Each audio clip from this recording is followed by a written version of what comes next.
On this edition of the Just in Time podcast with Justin Kutcher. He comes out of my closet and he has all of my Puma sweats in his arm, like he's hugging them, and he dumps them on the living room floor. He goes back in my closet and gets all the Puma shoes, puts them on the living room floor. He goes in my kitchen and gets a butcher knife, and he just starts cutting all my sweatsuits up and all my sneakers, and he said, "Hey man, either you're with me or you're not. You can't ride the fence." He said, "Don't ever let me see you in anything other than Nike." Poland started asking Michael if he'd ever thought about coming back to play again. And Michael said, "Nah." At that point, Michael was weighing like 240, 245, and definitely not playing shape. And every Tuesday, the conversation would come up. So finally, Mr. Moon got very serious and said, "Well, what'd you think about coming back?" And at this point, Michael's, 39 years old. Now, Michael said, "You know what? I'm going to try and get back in shape this summer and see if I can get in shape enough to come back and play." Michael would fly into Greensboro. He would come out, play my pickup game. I'd have players from Duke, from North Carolina come up. And we created what we call the greatest pickup game in the world. And, we'd have 20 top players right in that little high school gym playing intensely. Vince Carter, Jerry Stackhouse, Johnny Dawkins, David Henderson. He was a special player to be able to basically play point guard at 6'7", 6'8", and command, the ball the way he did. People forget what a great, great player Penny was. He was an unbelievable player. The greatest sports moments happen in seconds, but the stories behind them are timeless. Dive into the mind of the icons who live those moments. No filters, just authentic conversations about the moments that define careers. I'm Justin Kutcher, and this is the Just in Time podcast. Welcome to another episode of the Just in Time podcast with Justin Kutcher. We're joined now by a guy who is the former president of the Charlotte Hornets, a lifelong executive in sports, whether it's Nike, Jordan Brand, the Washington Wizards. He's a buddy of mine. It's Fred Whitfield. Fred, thank you so much for being here. Really appreciate it. No, it's great being here, Justin, and it's great to see you. It's funny. I'm sitting here thinking about this whole podcast and getting a chance to talk with you. And I thought to myself, I don't know if there are many other people in the world who know Michael Jordan better than you. And I want to know, because this goes back a long way.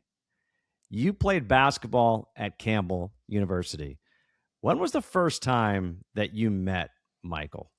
I met Michael when he was going into his senior year in high school. So you're right. We're going back 40 plus years. I met him at Campbell's basketball school. Campbell had the largest basketball school in the country at the time. And the greats like John Wooden and Press Maravich and Pistol Pete all would come down and participate in our basketball school. And Michael came in the year going into his senior year in high school. He and I met and we hit it off, became friends, and the rest is history. Okay, time out. Okay. You just mentioned some incredible names. I had no idea that all these guys came to Campbell.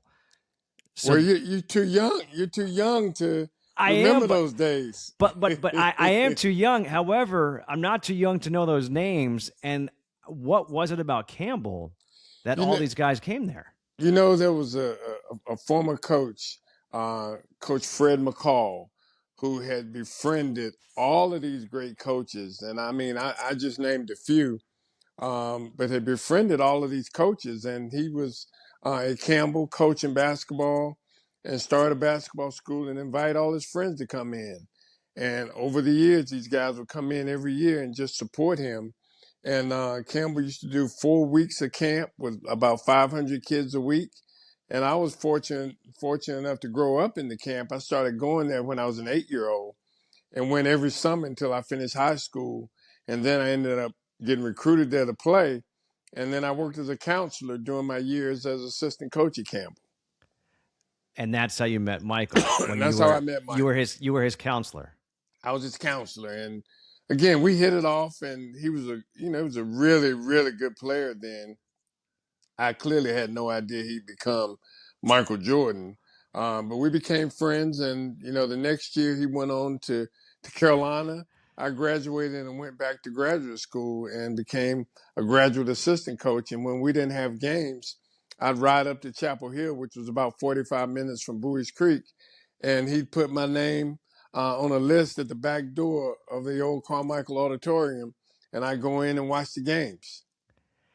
Okay, so a couple things. One, when you were his counselor, did you play against him at all one on one? Could you stay with him at that point? No, not one on one, but when he finished high school and came back to Campbell as a counselor, we'd have these really intense counselor games at night that all the campers got a chance to come in and enjoy and watch. And it wasn't about playing one on one, but it was a lot of competition in these games. Campbell had a history of bringing in not only Michael, but Johnny Dawkins and David Henderson and Ralph Sampson. All these guys came in and worked our camp. And at night, it was all about, the competition, these pickup games at 8 o'clock at night. They go from 8 to 10. And then, of course, all the campers had to go to bed and we had to go do room check. But some of the, great pickup games that you can imagine were happening right in Little Bowie's Creek, North Carolina. I love that because that's basketball, I feel like, at its purest form. Those pickup games with those guys, everyone knows Michael is known for his competitiveness and trash talking. Right, Did you right. see this at that moment? Oh yeah. I mean, he's always been one to enjoy the competition, I'd say, and really relish the idea of playing against the best competition he could. But I just can't tell you, the intensity that was created in that little small gym in Carter Gymnasium and the talent level. I could go on naming, great ACC players that would come in, and work that camp and everybody looked forward to the pickup games at night. Okay, so fast forwarding, because I was going to get to this later, but is that like what jump started Michael when he went and filmed Space Jam to have those pickup games to get him ready for that 96 season? Was it all going back to those days at Campbell? No, no, no, no. Okay.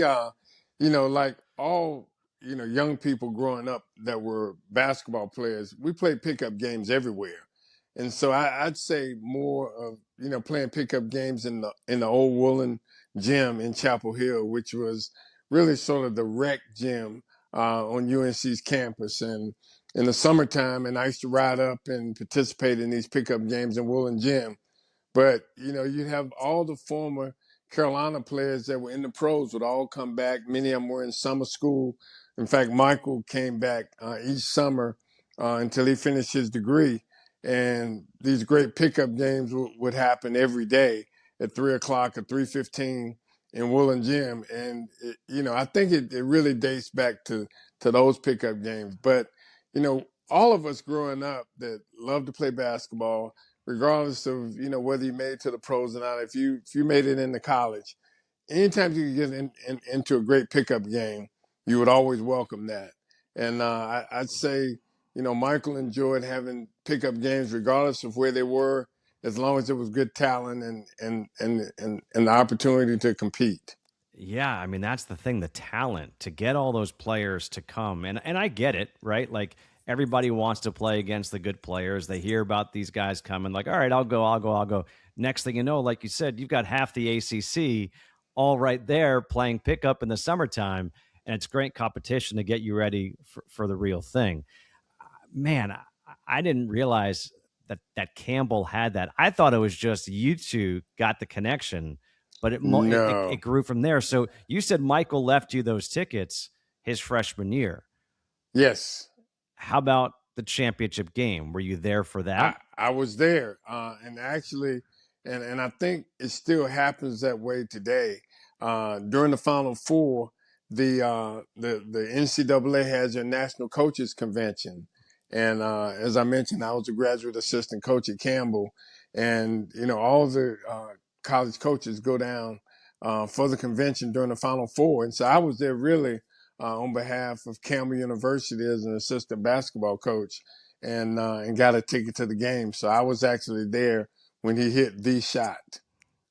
And if I'm not mistaken, is that when he became Michael as opposed to Mike Jordan, or was like, is that the rumor, or you can tell it better? Was he Michael when you met him as a high schooler, or was he Mike? He was Mike.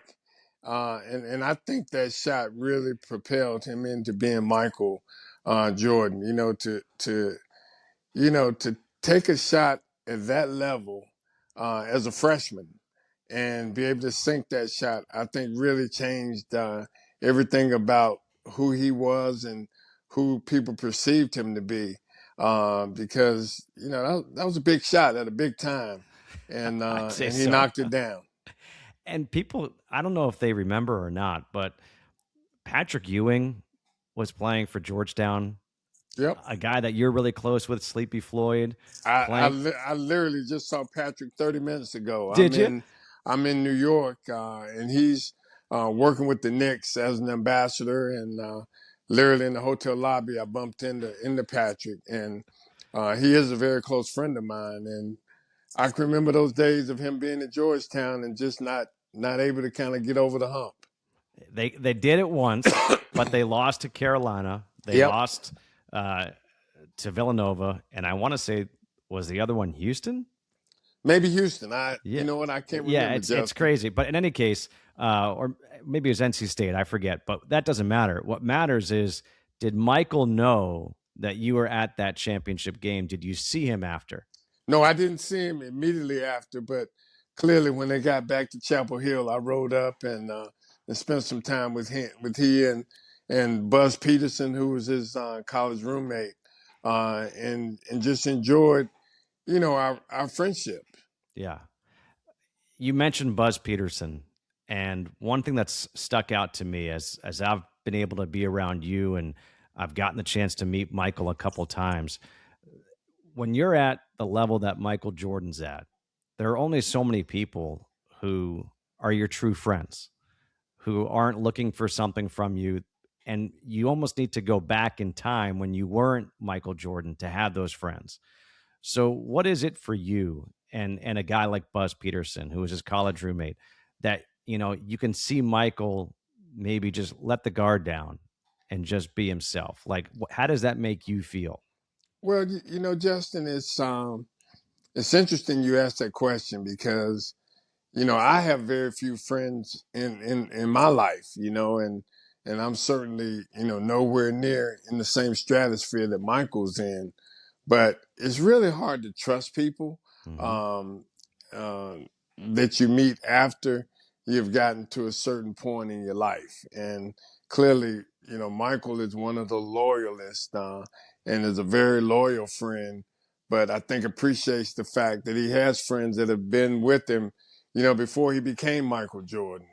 And I think he's been very selective in who he's allowed to be in his world. um, he's one of those guys that, looks at his friendships as something that are lifelong. And as I mentioned, we've been friends over 40 years, and we've had a lot of great times together, and we've had some not so great times together. When he lost his dad, tragically, our same small group of friends, we were right there with him to try and help him get through a very difficult period. Um, but on the other hand, we all were right there with them through all 6 NBA championships. And people, I don't think, realize, what a great friend he is. But, I was fortunate enough to get 6 Bulls World Championship rings as Christmas presents each year after they won a championship. And so, obviously I cherish those, but he had a few extra Bulls rings made for his closest inner circle of friends. And, I feel so fortunate and blessed to be amongst that group of friends that was able to not only celebrate as they won a championship, but also celebrate by way of having, you know, my own championship ring each year. I had no idea. I never knew that. Yep. That's really pretty cool. It is really cool, just to, have a Christmas present come your way. You open it up, it's a Bulls World Championship ring. And how about let's do this 5 more times? Yeah. So I've, I really cherish all of those rings. I keep them obviously in my safety deposit box, but from time to time I'll pull them out and just remember the great times we had going to all those playoff games. So you mean in I think it was 97 when he celebrated, or maybe it was 98 when he's like 5, 6, 7, 8. Yeah, You're like, yeah, right, let's keep on going, keep on right, going. right, exactly. Okay, the reason I brought that up was because of the loyalty. And you've been with him in your professional career for all these different stops, whether it was, Nike, Jordan Brand, the Washington Wizards, with the agency with David Falk. What was it that, I don't want to say you trust, but that made you say, Michael, if you want me, I'm there? It's really interesting to think back on it because I never really planned it that way, Justin. It just sort of organically happened. When Michael went to the pros in 1984, 85, I went to law school Right. and I was trying to really find a way to build a career that would allow me to use my undergraduate degree in economics, my MBA, and my law degree. And I never actually planned on working with Michael. I was just trying to create an opportunity to work in sports at some level. And when I went to law school, I clearly thought about being a player agent Mm-hmm. because that seemed like the next logical path for me to represent athletes.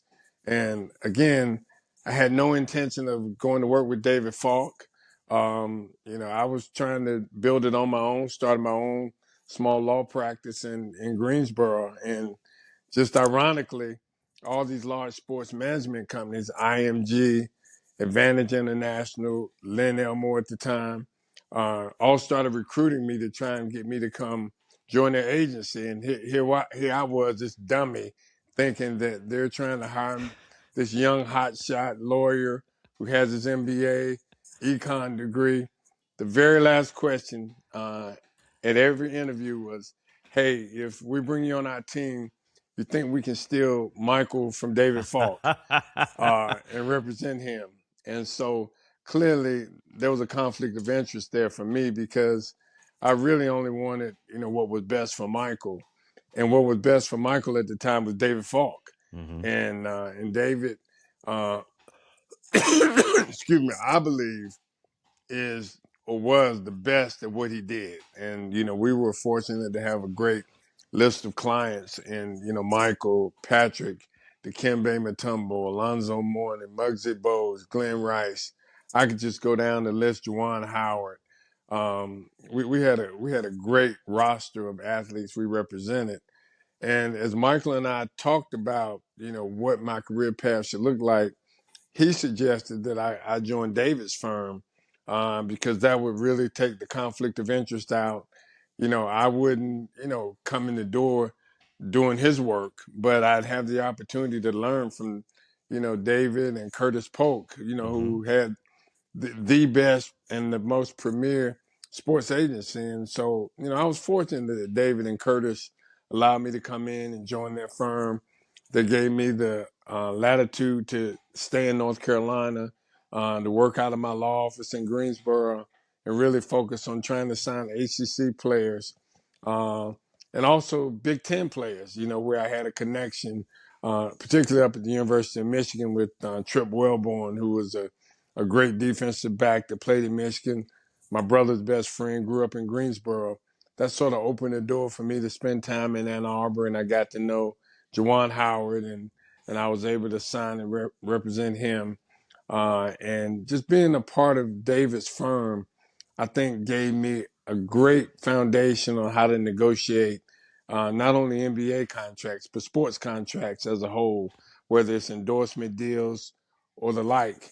And so I'm just appreciative that David gave me that opportunity, David and Curtis, because, I was one of five sports agents within our firm.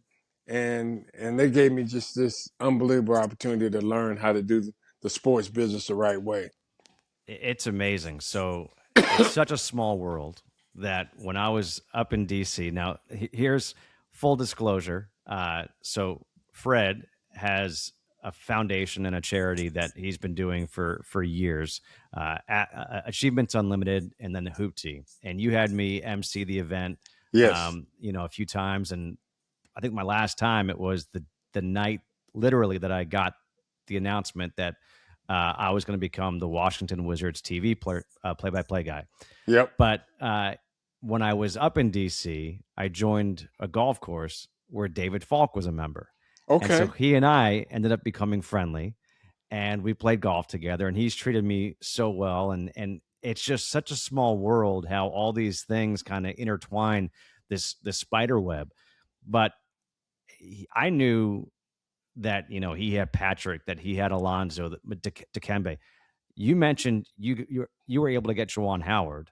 Who were some of the other ACC guys that you were, or Big Ten guys that you got? Yeah. Well, interestingly enough, I signed Sharon Wright, who played at Clemson, and Juwan Howard in the same year, and they went 5-6 in their particular draft. I had a number of ACC football players. Chris Slade, who played at Virginia, who played for the Patriots. I signed him. Dwight Hollier, who played 12 or 13 years in the NFL out of Carolina. Rondell Jones, who played for the Denver Broncos. I walked in the door with 8 NFL players and signed Jawan and Sharon Wright. And then, did work on, many of our other clients' behalf. But it was just an unbelievable experience working with David and Curtis because, I could be, in David's hotel room on draft night when we've got, as a firm, 7 or 8 guys that are up to be drafted, and watching him sort of maneuver behind the scenes and really sort of orchestrate, how a draft would go. One of the things in my career that I really, really hate didn't come to pass is I had an opportunity, I thought, to represent Rodney Rogers, who unfortunately passed a Mm. few months ago. Uh, I had a chance to sign him after his sophomore year, and David and I really convinced Rodney it'd be best if he'd go back to Wake Forest and play another year, and he'd probably be a top 5 pick. Thought for sure I was going to sign him after giving him that great advice. He was player of the year in ACC. And unfortunately, he went in a different direction and went with Bill Strickland. But I loved Rodney Rogers. And that's one of the young people that I really wish I'd had a chance to represent him and become even closer with him. But, in the agency business and the agency game, it's a tough business. It's tough Mm. to, you never know what, makes these young people and their families go in one direction or the other. But I always felt like, with David and I together, we really, really could have done a great job for Rodney. But he had a good career, and unfortunately had, an ATV Yep. accident, Yep. which made him a quadriplegic. But what a great guy. What a great guy. And for people who don't know, Rodney Rogers, he was basically like Zion Williamson before Zion. He was. He was. Same sort of body build, left-handed. Hmm. Man, Jump was out of he the gym. jump out of the gym, very strong player, and just sort of a freak athlete. But, a good old country boy from Durham, North Carolina. And, regardless of whether I represented him or not, he and I maintained a very close relationship, even up until he passed. And of course, I was at his funeral and so forth down in Durham. But I look back on, not being able to represent him as, one of the bigger disappointments in my career. That's fascinating. And I think that what I take away from that is you didn't get to represent him, but you still kept that relationship. I did. I did. And And I was the better for it. I benefited from maintaining that relationship with him. I can remember, when I went to the Bobcats / Hornets, and Rodney would want to come up and see a game. And I'd always, provide a way for he had a support staff, of nurses that had to mhm. travel with him. but I'd always find a way to, put him in a suite so he could comfortably, watch our games. And, and Michael, really thought a lot of Rodney as well. So we sent him Jordan brand gear that he could, feel comfortable in and enjoy wearing as well. It's special. It's life is all about relationships and taking the high road. You didn't get a chance to represent him. You took the high road, and it paid off. And I'm sure he's also incredibly appreciative of that. And I think about. I don't know if I've ever told you this. I actually wanted to be a sports agent. Oh, That wow. was so I want to be a professional athlete. Obviously, you know how tall I am. That wasn't going to happen. I'm not Muggsy. And you could have been a NASCAR driver. You know what? Growing up in the Northeast, we didn't think about that. But yeah, I mean, I do have a heavy foot, so that might have been the right thing for me. And in any case, I thought, okay, I want to be a sports agent. And then I saw Jerry Maguire, and I said, nope, I'm not doing it.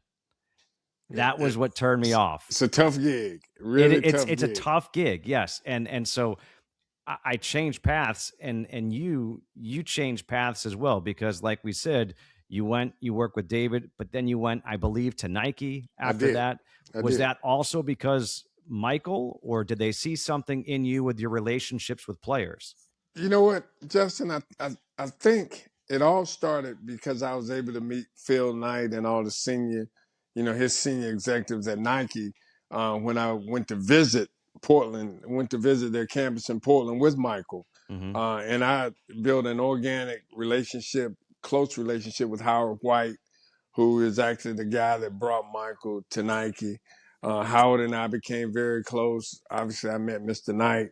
I can't say I was friends with him at the time. I can say we've been friends now for 30 years after having worked in his great organization a couple of times. But I think it was getting to know the people at Nike. Basically on an informal basis. Traveling out to campus. With Michael on his visits, sitting in a lot of his sessions with the footwear and apparel people, with the sports marketing people that were at Nike basketball. When David sold SFX, sold his company to SFX, I didn't know what was going to happen within the firm. SFX, as you know, Justin, is a large entertainment conglomerate. When they bought David and Curtis's firm, not sure what I was going to, what they were going to do with me. And I was just fortunate that Howard came to me, Howard White, said, "Hey, have you ever thought about coming over to Nike and working with us?" And I had no idea at all what that meant and what my job description would be or what it would entail. But I knew Nike was a great company, and I knew it was a great opportunity. And I was just fortunate that they created a position for me that allowed me to use all of my background. I went in to the pro basketball division, and they allowed me to do all of our college scouting and make a recommendation to senior management on who we should sign in each upcoming draft to be our endorsers. And, once, Mr. Knight and senior management signed off on it, they said, okay, go negotiate their endorsement deals against their agents. So ironically, the first deal I did was Juwan Howard's deal against David Falk, my old boss and my old client. But that was a lot of fun because once I got the deals done, because they allowed me to stay in North Carolina and work out of my law office, I was able to work with all of our NBA players in the Eastern Conference and work with Nike and integrating, the ones that we were going to use in our marketing campaigns to work closely with our marketing department and make sure the little penny commercials came off the way they were supposed to. Wait, that was you? I was right there. Yes, that was me. I still had the little penny doll. Working behind the scenes with Penny to make sure that that Super Bowl pool party and the Tyra Banks commercial. That's Tyra Banks, fool. Yeah, exactly. So Lil Penny, you had Chris Rock part of that. Had Chris Rock part of that. I was overseeing all of Michael's commercials at the time with Nike because I managed all of our NBA players in the Eastern Conference, and so that was about 140 players that I had, and some of them were just players that had product only deals. We averaged 8 or 9 players per team. Believe it or not, out of a roster of 15, we at Nike had 9 or 10 players on every team, and I just enjoyed that time so much because literally I would look at the NBA schedule and take out my highlighter and just highlight which NBA games I wanted to go to each week, and that was my job, and to keep and maintain those relationships. And as you mentioned before, it is all about relationships. Hmm. When we needed Reggie Miller to shoot a commercial for us because he and I built a close relationship. It's one phone call to him, one phone call to Arn Tellem, who represented him, and we've got a commercial that we're doing.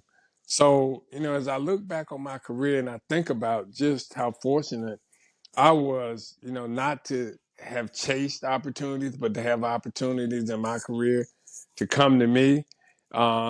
It really is, honestly, it's a blessing that I've been able to navigate a career in sports and Right. be able to do it at a very high level with great companies like, Nike and Jordan Brand and the Washington Wizards and Charlotte Bobcats and Hornets. It's been quite a ride. I mean, it's pretty impressive, and it's one of the reasons why I thought to myself, man, I would love to talk to Fred for this podcast because the stories that he must have are they have to be legendary.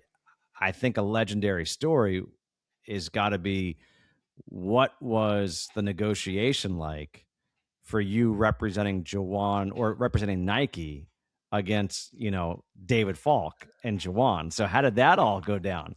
It didn't go down as smoothly as I wish it had, Justin. David decided he was going to go over my head because, Oh, we had decided what we at Nike thought Jawan's market value was. And I mean, nobody loves Jawan more than I do. He was really the first big college player that said, yes to me, you can represent me. On the basketball side, he and Sharon that same year. So I'll forever be indebted to Jawan. But after David and I negotiated a little bit, David decided to go over my head and try to get more money. And the good news is, we at Nike were all connected at the hip, and they sent David right back to me. Uh, and so it was a somewhat contentious negotiation between a teacher and a student, but I'd say we got Jawan done, and the student did okay in that negotiation. I love it. I love it. And obviously, Jawan did okay. So, Jawan did great, still is doing great. who are some of those other guys that you helped negotiate? I mean, were you the one to recommend Penny? No, Penny was already Okay. A Nike athlete, but I was a part of the meetings when we decided that we were going to really try and create this alter ego of Penny. Penny, has always been somewhat of an introvert. Hmm. He would let his play on the court speak for itself. And so, creating Little Penny, which Wyden and Kennedy, who forever, was an ad agency for Nike, they created this concept of this little doll that looked like Penny that had an outgoing personality that we could really build an unbelievable um, ad campaign around. And it was so much fun to go on those commercial shoots and, sit in the trailer with Penny, while, we waited for the crew to get the set up, and just spend that quality time with he and others. It was so much fun being with Michael, in the trailer, or, at Space Jam, hanging out in the trailer, while, in between his shoots at Space Jam. All of those experiences were, parts of my life that I'll never forget. Penny, people, I think, forget how special he Oh yeah. was. He was a he was a special player to be able to play basically play point guard at 6'7", 6'8", and command, the ball the way he did. People forget what a great, great player Penny was. He was an unbelievable player. And I'm wondering, so Penny comes in, Michael goes off to play baseball. Penny and Shaq start this, team, and it looks like it could be a super team. But did Penny ever try to pick your brain about Michael? No, I mean, I think, all the younger players that came in the league really looked up to Michael. And, I think in their own way, they watched, who he was, the way he carried himself. The thing that I appreciate the most about Michael was he took his career as a professional. Mm-hmm. He, would always dress up, would always have a suit on, oftentimes have a tie on when he do his post game interviews. And I think that's when people really looked at him not only as a great athlete and a great player, but also as a great businessman and took him seriously, about his business and the way he carried himself. And, I think as these young guys came in the league after Michael, they tried to emulate him. And many of them, would dress up and, have a close friend, Andre Spate, who's a custom tailor for a lot of the guys in the NBA. And he actually, made suits for me as well Hmm. back in the day. And he made a living on dressing, you know, pro athletes who were trying to emulate being that professional like Michael was. And so I think, players like Penny looked at Michael from afar and, I'm not going to say they tried to be like him, but they did try to Well, be like him, the commercial says it, and Yeah, they weren't exactly. lying. No, and I'm sure Michael took that as a huge compliment, but it just goes to show how he was raised by his parents. His mom and dad, really had him appreciate, excuse me, um, what it took to be a professional both on and off the court. I was actually wondering about that because I know how influential your parents have been in your life. Yep. And obviously you mentioned the degrees that you have, and then you said that Michael would go back in the summers to North Carolina to Chapel Hill to earn his degree. He didn't have to, but Right. he did it. Right. So was there that bond? Do you think that's part of the reason why you guys clicked, because of education, the parents, that foundation was very similar?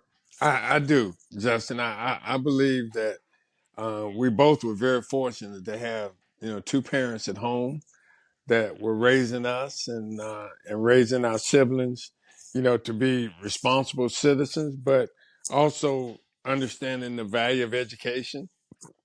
And my parents, excuse me, my parents really preached to me that education would be the difference maker. If I wasn't good enough to be an NBA player, I could still create a career for myself that I could be successful. And I think Michael's parents taught him the exact same thing. However, he was good enough to be the greatest player to ever live, He, but he never forgot. And I think between his parents and the influence that Dean Smith had on him and Coach Guthridge had on him, he had a great appreciation for what a college degree meant. And he was determined to go back and get his college degree, which I'm sure made his parents very proud. Um, but I do think that was a common bond. And, I've been very fortunate to have built a relationship with both of his parents. um, his yeah. brothers and his sisters, and be really kind of be a part of their family. Over the years, it's been a great honor.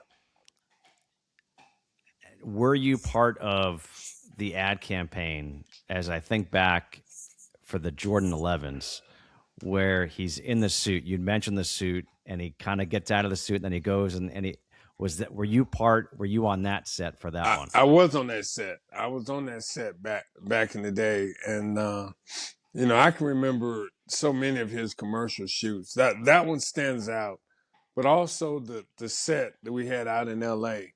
Where it was against the Lakers. I don't know if you remember the commercial that Michael hit a winning shot against the Lakers. I can remember doing that shoot and the director telling me, we need to get him out here for one more session. And Michael and his management team, David Falk and S.D. Portnoy and Curtis Polk, were adamant about how much of Michael's time we could get. And we needed another 15 minutes, and his time was up. So I had to be the guy to go in and sort of take the heat from him that I've Yep. given you. But fortunately, he came out and gave us that extra 15 minutes. But being on those sets was just unbelievable, and seeing it come to life. Same thing with Space Jam, being able to be out on the set, with him. You mentioned those pickup games at night when Warner Brothers built what they call the bubble. Yep. On one of the parking lots out in on Warner Brothers campus. Those pickup games at night were unbelievable. All the players that would come in from all over LA and just playing those pickup games at night, unbelievable. All right, so Fred, those games out at the Warner Brothers lot with Michael in '96, getting ready for that season. At what point? Because he had come back in '95. Yep. Had the double nickel game. We can talk about that. Yep. At what point in those games did you start seeing Michael Jordan again? It was long before those pickup games. Once he came back, I was actually at the game in Indianapolis when he actually first came back. Mm-hmm. I was at that game, and he was a little rusty then. But by the end of that season, he was back. And when he shot the movie and played in those pickup games, he was playing at the highest level, at that time. And those games were intense. I mean, all the old UCLA guys were back in town. Reggie Miller, it was intense in there. But he stood out, head and shoulders above everybody. So he and Reggie had a great rivalry.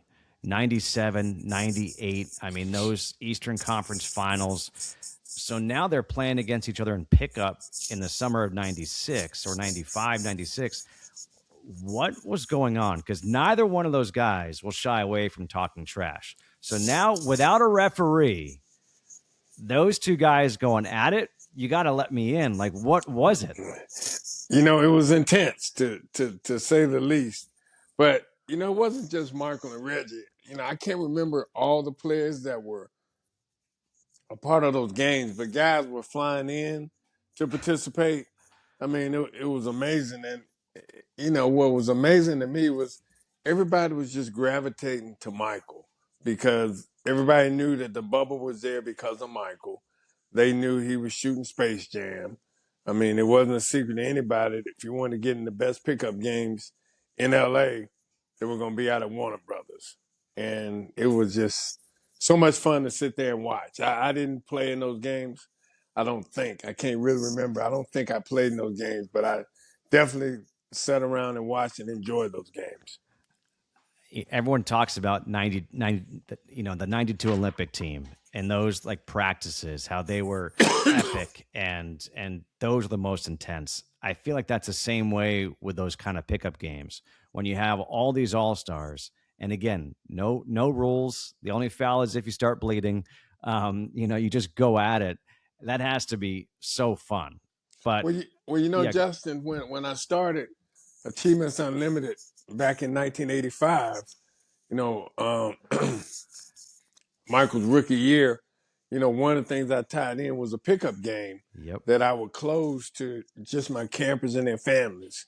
And before we knew it, I had 20 NBA guys coming in to play pickup in a small high school gym at Western Guilford High School right after the Bulls won the NBA championship in 91, 92. Michael would fly into Greensboro. He would come out, play my pickup game. I'd have players from Duke, from North Carolina come up. And we created what we call the greatest pickup game in the world. We'd have 20 top players right in that little high school gym playing intensely. Vince Carter, Jerry Stackhouse, Johnny Dawkins, David Henderson. I mean, it was amazing the players that came up and played in my camp pickup game. And I was going to ask you about that because when I got involved with Hoop Tea, it had moved to Charlotte, and everyone had told me about, oh man, when it was in Greensboro, we had these epic games, pickup games at night. The campers would be able to watch it.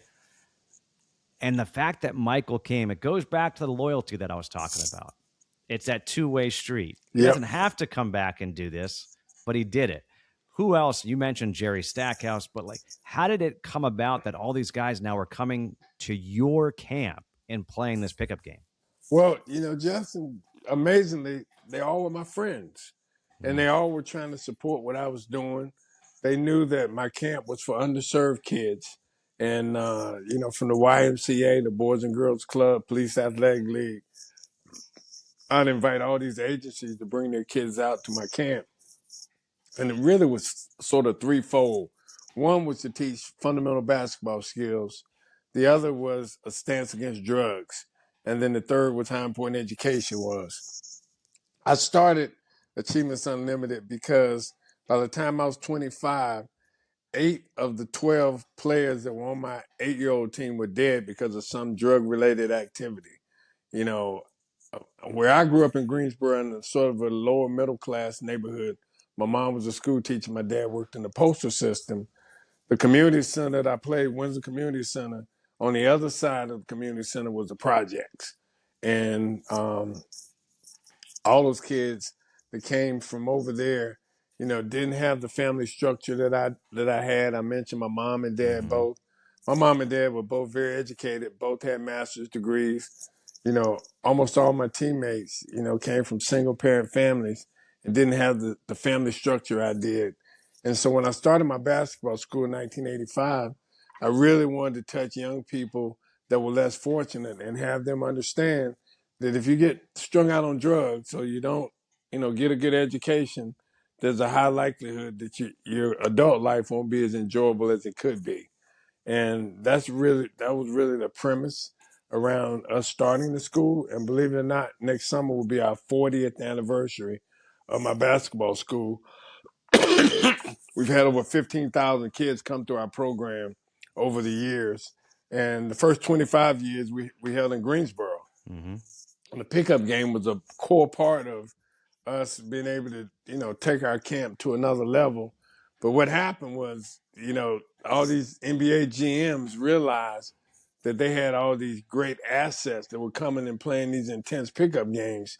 And they started refusing to sign a release to let guys come and play in the pickup game, which I get because, once I became an NBA executive, the last thing I wanted was, our star player, whether it's Gerald Wallace or Campbell Walker or one of those guys to, have some career-ending injury playing at a pickup game in the summer. So that's how it all. See, again, it all comes full circle. You talked about, being an agent in marketing and this and that. Now, flip side, you become an executive and you understand why the pickup games all stopped. And I do want to say this about your camp and about your charity.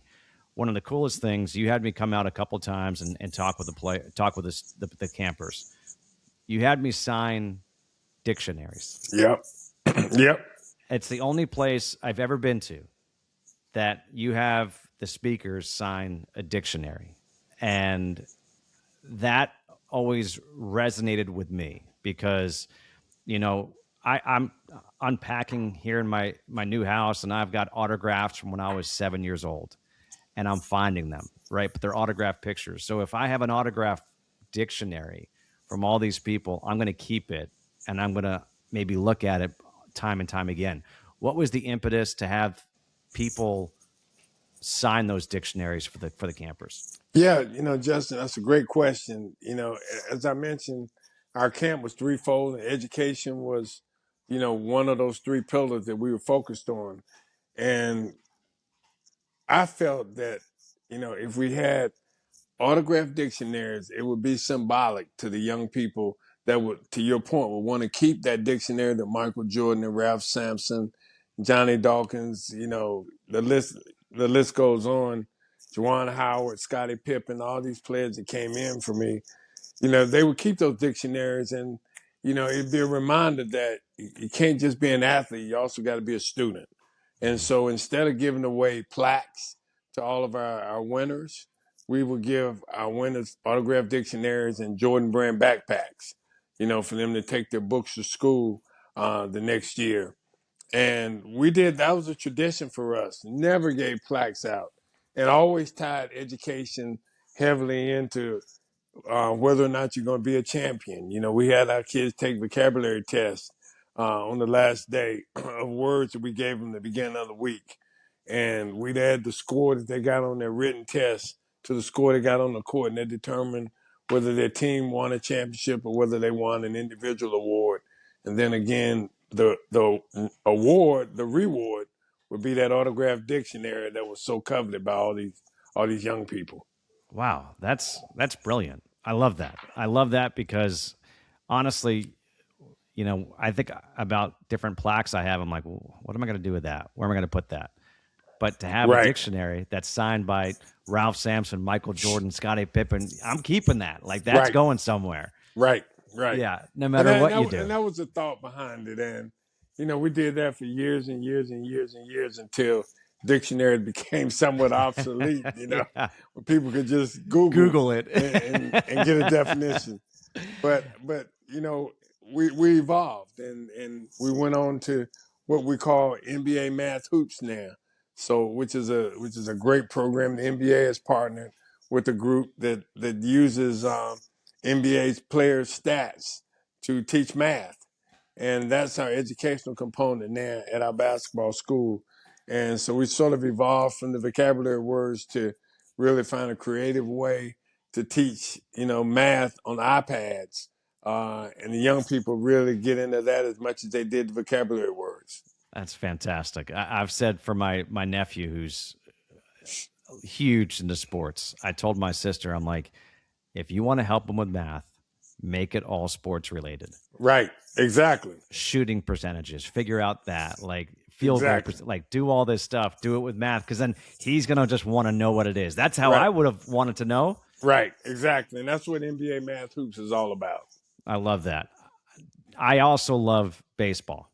And one of the first times you and I met, we began talking, we were playing golf. 1994, Michael makes a transition, retires from the NBA in 93, and he decides he's going to go play baseball. Yep. He goes to AA in Birmingham. Yep. How often were you watching him in Birmingham? I went down to Birmingham probably 3 or 4 times, but I can remember and I remember those times going down there and watching him play. But the game I remember the most is when he came up to Zebulon, North Carolina. Birmingham Barons came up and played the AA team that was based in North Carolina. And, the year prior to, Michael and the Bulls were staying at the Four Seasons. His minor league baseball team was at a Holiday Inn Express, and traveling on a bus, rather than, flying on the chartered team plane. Yeah. But he was that same guy still trying to win. And I got a chance. So his manager was Terry Francona. Yes, he was. And Tito told me, I've never seen someone work harder. He told me about like what time he would get to the ballpark and how much extra hitting he would do. But then you said you'd also play golf with him. So you played, 18 or 36 holes, and then he'd get there and he'd go and he'd do all of his hitting and this and that, and he'd play and he'd lift weights afterwards. Tell me, what was a typical day for him? Well, to be clear, I would play in the group behind him in golf because he would have been too frustrated playing with me because I'm such a bad golfer. But he had he would wake up in the morning, he'd work out. Tim Grover, his trainer, was working with him, and then he'd go to baseball practice early in the morning. If it wasn't a game day, he wanted to hit the golf course. He'd play golf. On game days, he was there early for taking BP. He was just motivated to get better. He was, didn't want to be that guy that shouldn't be playing in the minors, shouldn't be playing professional baseball. He wanted to really earn his way and prove that he was worthy of being there. And I think stepping away from basketball to give himself time to mentally, deal with, losing his dad in a tragic way was a good thing for him. And it was sort of something that, I think he and his dad realized how much he loved baseball as a youngster. And it was a great experience for him. And it gave him a chance to take a deep breath, get past that and then come back to the NBA and come back every bit as motivated as he was when he left. What kind of conversations would you guys have? What kind of conversations did you have maybe leading up to him trying baseball? Did he talk to you? Did he say, hey, Fred, man, I'm thinking about doing this? No, but I can remember, going with him down to the White Sox training facility in Chicago and him doing like these weird exercises. I can remember him in the training room and they had a stack of newspapers, single sheet newspapers, and he'd have to hit the paper hard and ball it up, hit the paper hard and ball it up. And that was to build up the muscles in his forearms. Mm-hmm. And I mean, I can remember being there watching him doing it and said, what in the hell are you doing? And he's like, this is something that they told me is going to, make my forearm stronger, which is going to help my batting. So that has always stood out to me as, the first wave of him preparing to take that jump into baseball. And I know a lot of people make fun of him for what he did.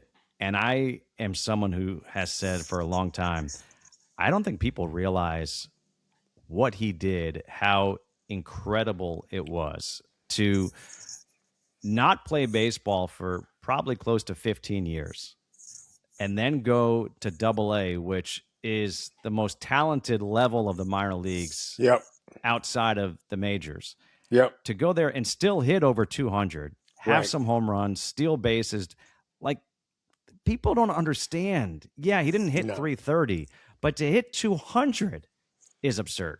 Yeah, people that haven't been in sports don't understand how hard it is to be a pro in any sport. It doesn't matter. You talk about NASCAR, you talk about baseball, you talk about football, you talk about basketball, you talk about soccer. If you're a pro in any sport, you're a hell of an athlete. Mm-hmm. And for Michael to be able to transition and go play baseball and, do what it took to, bat 200 to your point, was that was quite a feat.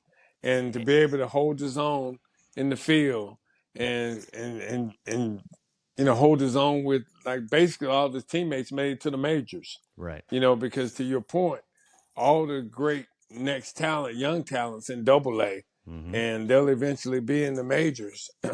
And he was an integral part of that Birmingham Barons team. When did he first kind of let you in on thinking, hey, I might want to return to play basketball? It was interesting. When he was in Birmingham, the house that he rented had a basketball hoop outside, and he would go out and shoot free throws, shoot jump shots, from time to time. And he really didn't talk about coming back. I can distinctly remember getting a phone call from David Falk saying, and I was actually at the Final Four I can't remember where it was. I know I was staying in Atlanta. That wasn't the Final Four, it was the regionals. I was there to see Jerry Stackhouse play because we were trying to sign Jerry.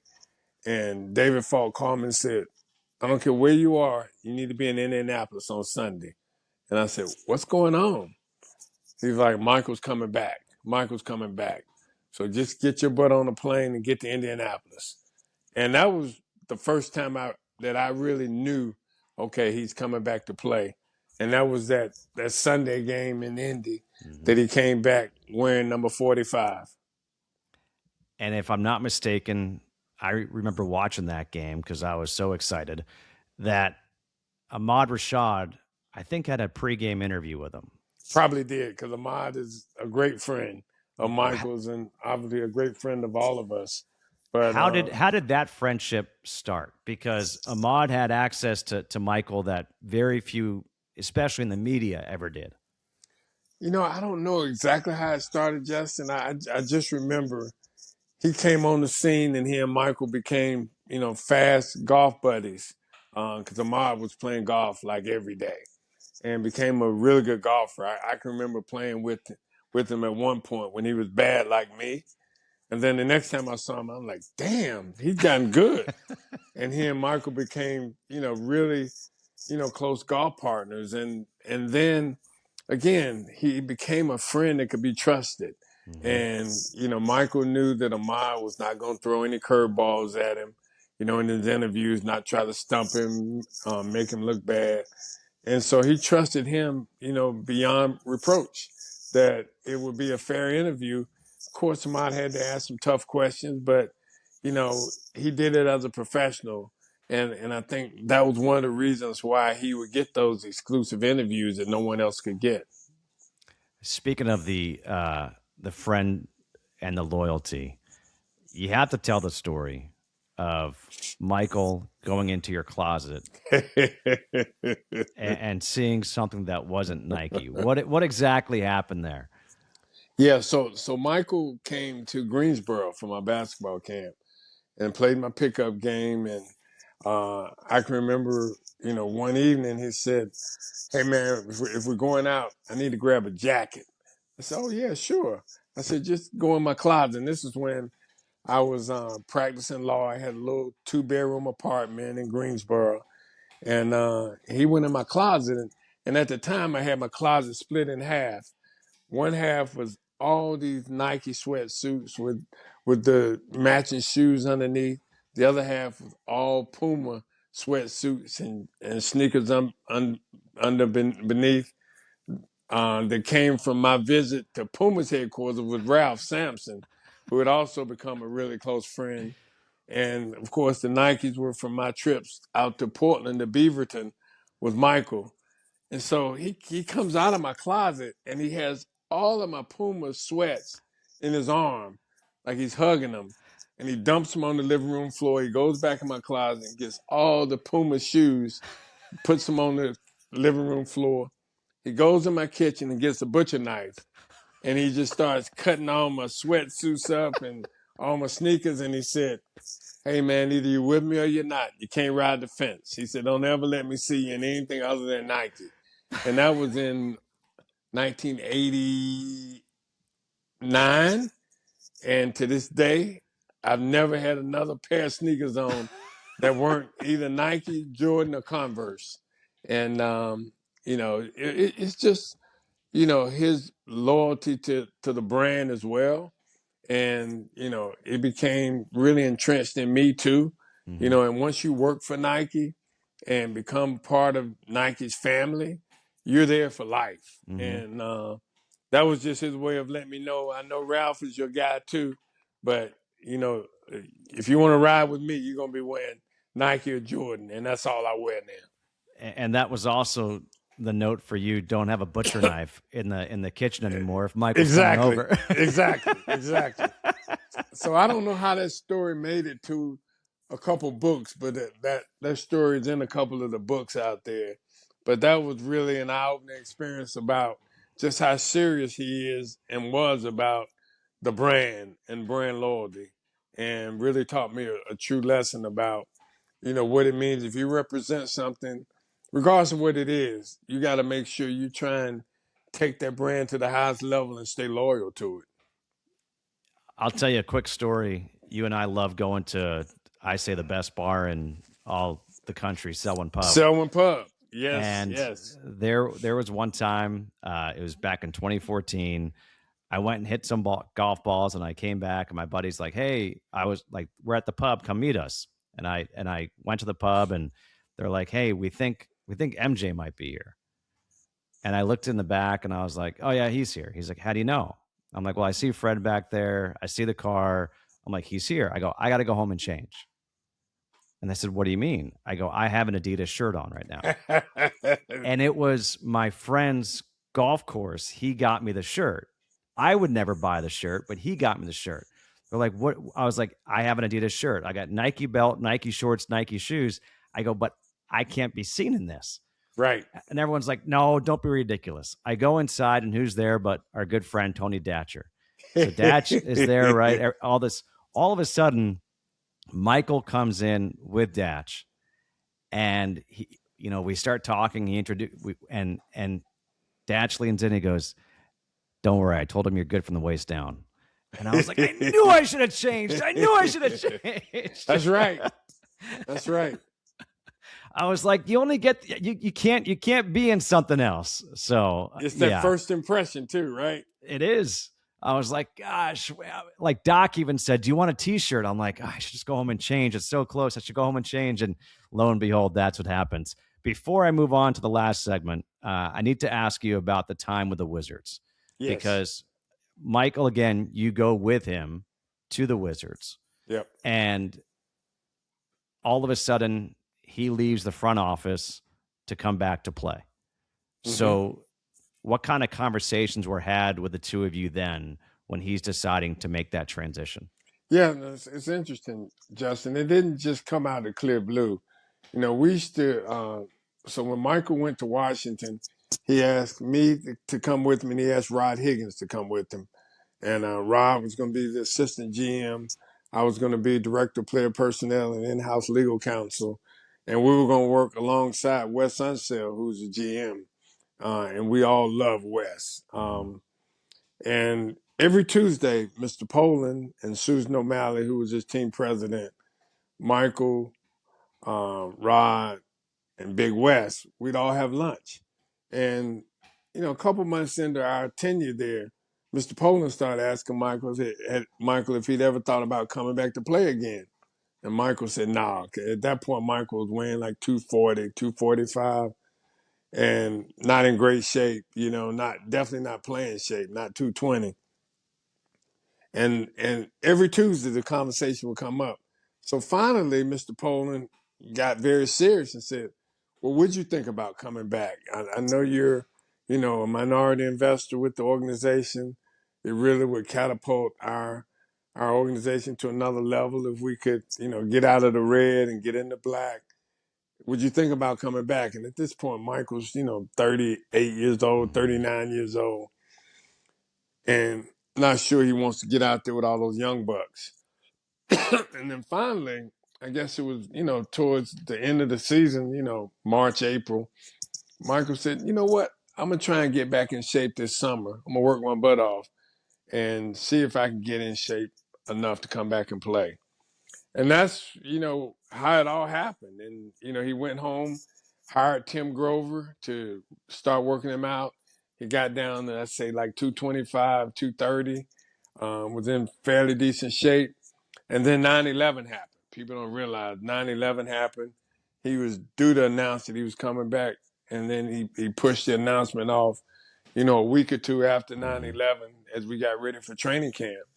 And, people don't realize this, that when Michael agreed to come back and play, he agreed and gave Mr. Poland his word that he wouldn't come back and be a flash in the pan and just play 1 year. He agreed to play 2 years.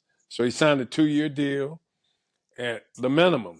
He didn't ask for fair market value, the minimum, but he agreed to give all of his earnings to the 9/11 victims. People don't even realize that he agreed to give his entire salary to the 9/11 victims, which he did. And when he made the announcement he was coming back, the Washington Wizards' phones blew up. And people don't realize this either. They had already gone out because it was so late. It was like right before training camp. They had already sold all their tickets. They already had renewed suites. The Wizards went back out to their customer base and said, your ticket prices have just doubled. And if you don't want them, don't worry. And the Wizards went from losing millions of dollars to becoming profitable overnight when he announced that he was coming back to play. All the restaurants that were around, it was an MCI Center then. Mm-hmm. It's the Capital One Center there. All of those restaurants were struggling. All of a sudden, they all are booming with business, as, Michael, came back to play. We literally sold out every game, home and away. Even though Michael was 39 and 40 years old, it was like the Beatles everywhere we went. And we didn't have a great team, but it was just the excitement of seeing him come back to play. And, you probably remember, he transformed his game because at that point he didn't have the elevation that he used to Mm-hmm. have. That's when he started shooting his turnaround fadeaway jump shot to keep it away from, the defender. And we had a great time for those 2 years. And I'll never forget, he came back in and he assumed automatically that, once the season was over, that he reclaimed his role as president of basketball operations. And, he and Curtis Polk went up and had a conversation with Mr. Poland. And unfortunately, Mr. Poland let him know that he was going in a different direction and didn't want him back as president. And here I was left there knowing that it wouldn't be too long before they were going to part ways with me too. So it was a tough time for us because, you know, I know he felt like he gave, and he did. I mean, he Mm-hmm. would get his knee drained after every game. His knee would swell up.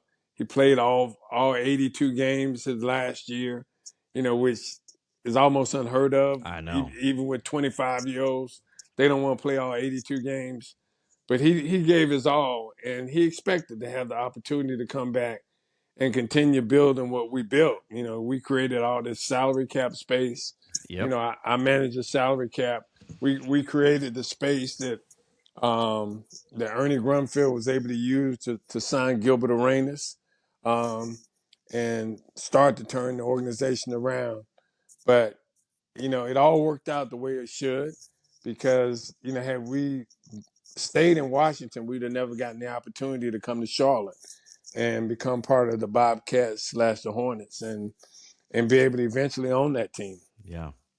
It's wild again how things work out, and I could honestly talk to you for 3 more hours, Fred. It would be really easy, but I got to respect your time, and I know you got some stuff to do. So I like to finish all my podcasts with a segment I call "This Just In," Okay. and it's rapid fire questions. Yep. I do reserve the right to ask a follow up, but you can Okay. take as long as you want. So, your favorite pair of Jordans, what are they? Jordan 1s all day, especially at this age. I love the Jordan 1 low cuts. Mm-hmm. 1s and 11s are my two favorites. However, I continue to gravitate to the ones. You can wear them dressed up or dressed down. So I can wear them with a tuxedo and I can wear them with jeans. I agree. The most comfortable for me are the threes. I like the 3s too, but Oh, the 1s are the ticket for me, and then I like the 11s. They're just beautiful. yeah, they are. How many would you say, how many pair of sneakers, Jordan shoes, would you say you have in your closet today? Where are you trying to get my house broken into? No, I don't mean your house. I mean, how many do you think you own? A lot. Let's say that. I worked at Nike twice, and I've been part of the Nike family since the early '90s, late '80s. So I'll let you guess, but I Okay, have a yeah, lot. yeah. I have a lot. How about, I know you've been to a lot of places in the world. Your favorite or the most exotic place that you've been to? South Africa. Um, my wife and I love going to South Africa. In fact, we have another trip planned. Go back to Cape Town, go to the wine country, and go on another safari. Awesome. Really, really love South Africa. I also love Morocco. I've been to Morocco 5 times now. In fact, I was just in Rabat a couple months ago at a Basketball Africa summit. They asked me to come over and speak on a panel. But we love Morocco too. I've heard great things about both. Yep. How about your favorite player growing up? David Thompson. David Thompson is from Shelby, North Carolina, which is where my mom is from. And, I can remember those days he was playing at NC State. I was actually a ball boy at the Greensboro Coliseum growing up when UCLA played NC State in Greensboro.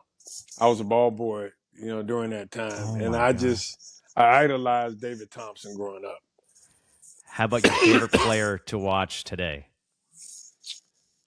Probably today, Wemby. You know, Mm, to see sort of an evolution of Ralph Sampson. yeah. Everything about him says Ralph to me, except he shoots threes too. It's unbelievable. You know, Ralph was such a freak of nature, 7'4", with the ability to, run the court, block shots, dribble the ball. He didn't shoot 3-pointers. Wemby shooting threes. So I love watching him play. And then um, I tell you what, I really like watching LaMelo play. LaMelo is coming into his own. But then when I look at Con Knuppel and what he did as a rookie this year, and really helping take our Hornets team to another level, love watching him play, and I'm really interested in watching him continue to grow as a pro. Yeah, I agree with you. How about the best game you've ever seen in person? Well, I'll say the best game I saw Michael Jordan play. How about Okay, that? deal. It was a game against the Clippers in LA, and they were down probably 18 or 20 points. And I can't remember the little backup point guard's name that was sitting on the bench, but he was yapping, yapping, yapping. He played at UCLA. I can't remember his name, but he, Was it Derek something? Derek, yes, Derek Martin, maybe, Yes, yeah, Martin. Yes. Derek Martin was playing in those pickup games out in the bubble, so he had sort of befriended Michael, and he was yapping on the end of the Clippers bench, yap, yap, yap. So finally, and this is like in the third quarter, the Bulls are down 18. MJ gets pissed off and he goes ballistic. And he probably had 14 points at that point. When the game went into double overtime, he finished with 53. And he told Derek Martin, let I forget what the term is, a sleeping dog lie. Because he woke up, he poked the bear, and the bear went crazy. There are a couple of stories about MJ that I've heard in that regard. I'm going to say this. Years ago, when I was at Fox, Joe Buck and Troy Aikman were in town to do a Panthers game. And I happened to be in the press box where I saw Datch and MJ walk by. So I Yep. told Joe Buck, hey, I don't know if you guys care. Michael Jordan is here at the game. And he goes, he's here? Like at the game? I go, well, yeah, he has a suite. He owns the Hornets. He's friends with Cam. And he goes, can I go see him? Can I go say hi? And I texted Tony. He asked you, and you said, come over at halftime. Yep. I brought them over at halftime to the suite, and I saw Joe Buck and Troy Aikman become little kids. And I remember going back, and Joe's stats guy is my stats guy as well, Ed Svita. And he's like, so what was it like? I go, I just saw them become kids. Like, they were so excited, and I took a picture for them. And then I thought to myself, is there anybody in life who can make Michael Jordan feel that way? And have you ever seen him with anyone feel that way? The only person that I can think of is Muhammad Ali. Um, and we went to, I think, 4 or 5, maybe 4 Kentucky Derbies together. But Muhammad Ali is the only one that I think could really make Michael turn into a kid. He obviously idolized David Thompson as well. Mm-hmm. Um, but Muhammad Ali was a big deal to all of us. Yeah, no doubt about it. Well, I'll end it on that. Fred, I really appreciate you doing this. Like I Sure. said, your stories, I could ask you questions for hours upon hours, and that's what this podcast is all about. But as we talked about during this show, life, it's about relationships. And this is about relationships. And I truly appreciate what you've done for me. I appreciate your friendship, and I wish you nothing but the best. And let's get out to the golf course soon, because it's been a I'd love long to do time, it. my friend. I'd love to do it. And thank you for your friendship, and thank you for everything you've done for me. I've really enjoyed watching you build your career, transform continue doing other great things. And I'm actually very honored that you asked me to be on your podcast. So Well, thanks a lot, Justin. thank you. All right. Enjoy the playoffs, bud. All right. All right. Take care. Thank you. All right. See you.